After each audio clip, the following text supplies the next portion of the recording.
Welcome to Time News Studios. You are watching 12 p.m. Bulletin. तहरीक इंसाफ़ हुकूमत सां राब्तनि वारी ख़बरुनि खे जुड़तो करार ॾींदे चयो आहे त पीटीआई ऐं हुकूमत में को बि राब्तो नाहे थियो। ख़बर कूड़ी आहे। पीटीआई जे इतला सेक्रेटरी शेख वकास अकरम चयो आहे त हुकूमत ऐं पीटीआई विच में कंहिं बि सतह ते को बि राब्तो नाहे थियो ऐं न थी सघे थो। एहतजाज खे कंहिं बि हवाले सां रोके नथो सघिजे। हुकूमत सां राब्तनि बाबति ख़बर कूड़ी आहे। अहिड़ी ख़बर खे एहतजाज ऐं तयारियुनि खे नुक़सानु पहुचाइण जी कोशिशि सम्झूं था। सुप्रीम कोर्ट जी आईनी बेंच आर्मी चीफ जे मुलाज़मत जे मुद्दे में वाध बाबति वज़ीर आज़म जे इख्तियारनि ख़िलाफ़ दरख़्वास्त रद्द करे छॾी। जस्टिस अमीनुद्दीन ख़ान जी सरबराही में 7 रुकनी आईनी बेंच आर्मी चीफ जे मुलाज़मत जे मुद्दे में वाध ख़िलाफ़ वज़ीर आज़म जे इख्तियारनि ख़िलाफ़ दाख़िल दरख़्वास्त ते फ़ैसिलो ॿुधाए छॾियो। आईनी बेंच अदम पैरवी ते दरख़्वास्त खे ख़ारिज कयो ऐं रजिस्ट्रार ऑफिस तरफ़ां दरख़्वास्त ते न ॿुधण जोॻा एतराज़ बरक़रार रखिया विया।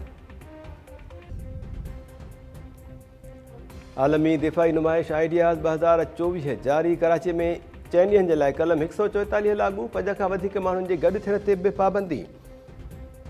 एक्सपो सेंटर जे रूट ते ईंदड़ तालीमी इदारा बि बंदि। 12 आइडियाज़ 2024 22 नवंबर ताईं एक्सपो सेंटर में जारी रहंदी। 4 ॾींहनि वारी नुमाइश में मुल्क में तयारु कयल दिफ़ाई मसनूआत पेश। नुमाइश में पाकिस्तान पारां तयारु कयल जदीद जहाज़ ड्रोन शाहपर 3 बि मुतारिफ़ करायो वेंदो। जदीद टेक्नोलॉजीअ सां लेस दिफ़ाई मसनूआत ऐं सादो सामान खे दुनिया जे साम्हूं पेश कयो वेंदो। नुमाइश में सऊदी अरब, गॾियल अरब इमारात, कतर ऐं बहरैन समेत 55 मुल्कनि जा वफ़द शरीक। नेशनल एक्शन प्लान बाबति एपेक्स कमेटीअ जो इजलास अॼु वज़ीर आज़म हाउस में थींदो। अहम फ़ैसिला थियण जो इम्कान। ज़रियनि मूजिबि इजलास में दहशतगर्दीअ ख़िलाफ़ क़दमनि बाबति ब्रीफिंग ॾिनी वेंदी। आर्मी चीफ, DGISI, वॾा वज़ीर ऐं वफ़ाक़ी वज़ीर इजलास में शिरकत कंदा। वफ़ाक़ी सरकार नमन कैनाल सूधो ॿियनि रिथाउनि बाबति एक्निक जो अॼु रिथियल इजलास मुलतवी करे छॾियो। काबीना डिवीज़न पारां जारी थियल नोटिफिकेशन में चयो वियो आहे त एपेक्स कमेटीअ जो इजलास अॼु मंझंदि 2 वॻे रिथियल हो। उन करे साॻिए वक़्तु रिथियल एक्निक जो इजलास मुलतवी कयो वियो आहे। इजलास जी नई तारीख़ जो ऐलान लाॻापियल क़ाइदनि तहत कयो वेंदो। एक्निक जे इजलास जी एजेंडा में चोलिस्तान कैनाल जे अदावत वारी रिथा शामिल हुई। वॾे वज़ीर मुराद अली शाह नायब वज़ीर आज़म इसहाक़ डार सां फ़ोन ते राब्तो करे नमन कैनालनि ख़िलाफ़ सिंध जे ख़दशनि खां आगाह करे छॾियो। ज़रियनि मूजिबि वॾे वज़ीर चयो त सिंध जो अवाम नमन कैनालनि जी रिथा खे रद्द करे थो। सिंध जी मर्ज़ीअ खां सवाइ को बि कैनाल न कढियो वञे।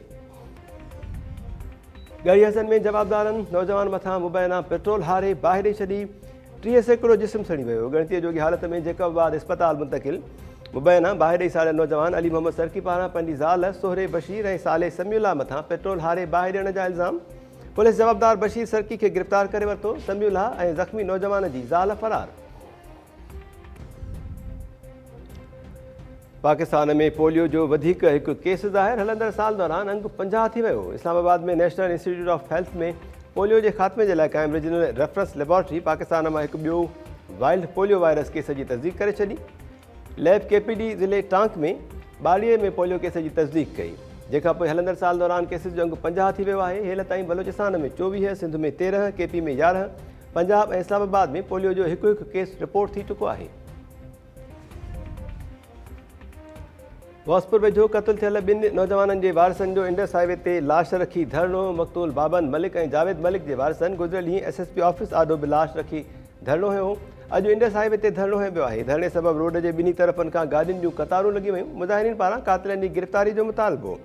मुज़ाहिरीन जो चवणु हो त चोलियाणी बिरादरी जे हथियारबंदनि अॻु बि ज़मीन ते कब्ज़े जे लाइ हमिलो करे प्राइमरी उस्ताद राणो मलिक खे क़तलु कयो हो। गुज़िरियल ॾींहुं ॿीहर हमिलो करे बाबर मलिक ऐं जावेद मलिक खे क़तलु कयो वियो। पुलिस अञा ताईं का बि कार्रवाई नाहे कई।